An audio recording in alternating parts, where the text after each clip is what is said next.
All right, we got some Path of Exile 2 update information, including one very large change to loot. So let's go over it. All right, so it's been a little bit quiet for Path of Exile 2 lately, but they just dropped this kind of breakdown of what they've been working on and what is upcoming for their next update. So let's kind of go over it here. The first thing here is private leagues are now being added to Path of Exile 2. We figured this would come at some point. If you don't know what a private league actually is, it gives you the ability to basically host like a private server for as many people as you want that can join in. That way you can do like a fresh start on it, or if you all want to do like a hardcore trade or something like that. In Path of Exile 1, there's modifiers so you can add in addition to this. Path of Exile 2 isn't fully built out yet, so they say there will be no extra mods available now, but they're just able to add this in because they were kind of adding some stuff in on the back end for Path of Exile 1 private leagues as well, so they've just had the ability to flip on private leagues for Path of Exile 2. Because this is being added, I will 100% do a private league and do like some prizes for like the first arbiter kill. I'll give away like $500 or something like that. We'll do a fun private league like rush, boss rush type of event also.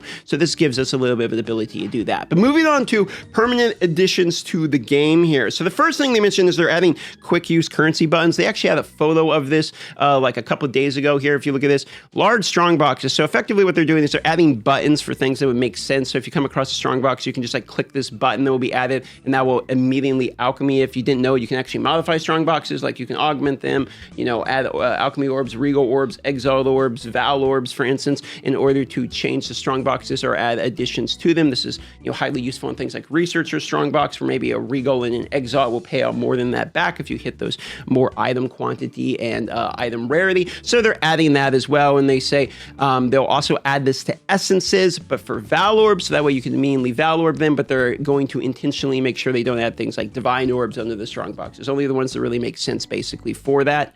And breaches are going to be getting some changes. They basically said that this currently is a very boring experience where you felt like you failed even though there was little you could do about it, talking about how the breaches don't spawn enough monsters as well as kind of collapses too soon. So they're going to be changing this, and they said this would drastically raise the minimum experience of the breach encounter. So what exactly does this mean? Well, they're increasing the minimum time of breach. Currently it is 12 seconds. If you don't kill any monsters, it will open and close within 12 seconds. They're buffing that to 20 seconds. So this is like a 66% time improvement for the breach there. And that's before modifiers like open and closes slower, for instance. And they've made the time extension granted by monsters killing account for monster power, which means magic and rare mobs will increase the length of time the breaches open more so than normal mobs.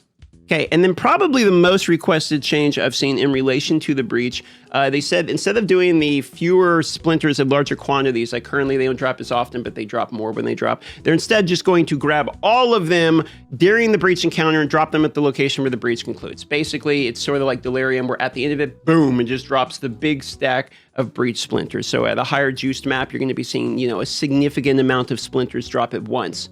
Party members will have these split up and be randomly allocated. The wisps are getting 2 more changes now. If you have 2 wisps at once, they go towards the same target in order to like double juice that rare mob effectively. And the other change they're making is the hare and fox variants are actually being buffed as they are way too rare. Rogue exiles are getting a little bit of visibility changes. The aggro range of them is being shrunk down a little bit, so that way you just don't have the giant health bar at the top the whole time when you're not really next to one. And they're also going to be brighter to help them stand out. Okay, now the biggest change here for me. Now, they said they did a major patch update to the overall loot drops. If you didn't know, like, loot's significantly buffed. But they're going to be making perfect jeweler orbs and level 20 uncut and spirit gems significantly more common. This is a big improvement in my personal opinion. I have had 2 perfect jeweler orbs drop, and I have had multiple level 93 characters and like 5 level, mid 80 characters already this week, and I've only ever seen 2 perfect jewelers drop. One of them was from the Venter's research box, like the literal slot machine, and only one of them was a natural drop. And in my opinion, you want to be able to have perfect jeweler orbs actually be accessible by most players, because it's a core part and a fundamental part of development of your character that feels like currently it's just locked behind really harsh RNG. On top of it, if we really are doing the combo and multiple button gameplay that Path of Exile 2 is related around, it doesn't make much sense to me that if we're supposed to have 4, 5, 6 moves, we can't actually have 4, 5, 6 moves, maxed out realistically. This will be especially nice for SSF, where you can actually acquire these now at a much higher rate than before. And level 20 skill and spirit gems, same thing. I've only ever got mine out of the researcher's box. I've actually never in the history of me playing the game ever had a level 20 skill or spirit gem drop naturally. And yes, I am doing tier 16 maps. Yes, I am deliriously the maps. I mean, I have a meta farming build at the moment, like the Blood Mage Lightning Spear thing. Still, never had one, even with the loot buff drop. So as it currently stands, hopefully this will be a significant improvement for the vast majority of players. Next line here is about loot improvements. Currently, the loot filter can't filter tiered items, meaning like tier 2, 3, etc. is indistinguishable for on the API side of things, is my understanding. So they're actually changing this to make your loot filters basically work a little bit better, and they're adding outlines for precursors, expedition logbooks, expedition chests to help them stand out a bit on the ground as well. Just some more visibility changes here. Okay, this is kind of a good one. They've disabled Greed and Corrupting Shrines. They did this D4 thing of just making shrines that are basically a nerf to you, so why would you ever click on them? They're just there as a tax, of an annoyance tax of not paying attention. So they've removed these. Okay, and just they're straight up disabled and no longer in the game, and in exchange, they've buffed like the Diamond and Divine Shrines, for instance, like the actual good ones. They've also buffed the length of these lasting, which makes me curious how good actually shrines are going to be now spec'd into the altar here, because 60 seconds is a pretty good buff from 45 seconds, especially if we're talking like a haste or a shrine. New Sock of the Bows for stash tabs here. So we have Sock of the Bows here for like Runes, Talisman, Soul Cores as well. And they are also, let's see, there was supposed to be a second one here. Ah, yes, the ritual stash tabs for Omens and Audience for the Kings as well. So now you'll have new addition to stash tabs. And they said they'll be adding, a sale for that the day the patch launches. All right, let's just go over the quickfire list here. Visibility of the corridor skill for Arbiter of Ash. That's the one where there's like a little line you have to stand in that alternates, left, right, left, right, left, right. Very hard to see, so that's a nice change.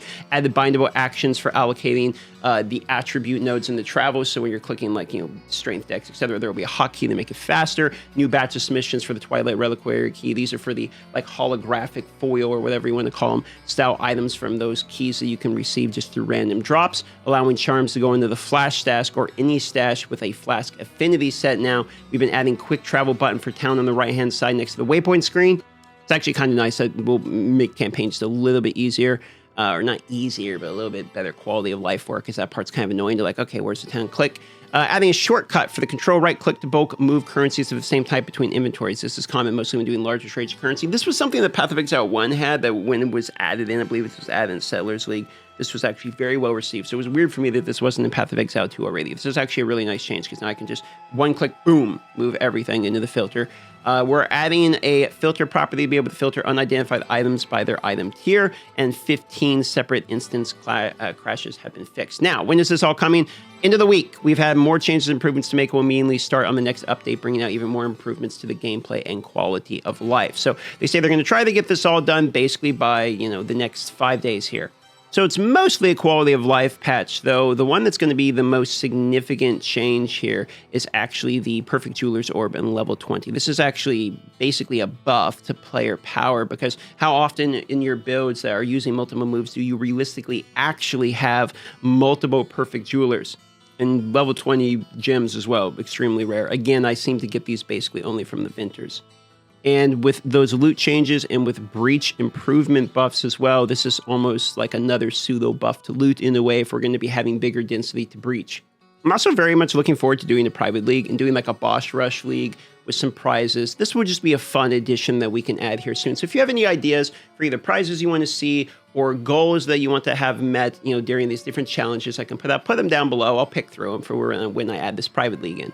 For today, I'll be going over the patch notes at the start of the stream, and then here we have the Totem character, which is actually surprisingly fun to be honest. The totems are really good, honestly. I was kind of surprised when I started getting into it. So we're trying out like a Titan totem build, which has just really been very enjoyable. So this is off the backs of we died and lost our Thorns character. So we've just been kind of learning the game is my plans here between now and the next week. It's pretty much just learning all of the abilities I can learning all of the different builds, etc., and just kind of expanding my knowledge on the game. So that's today if you want to come by the live stream. Thanks for watching. Appreciate it. See you on the next video.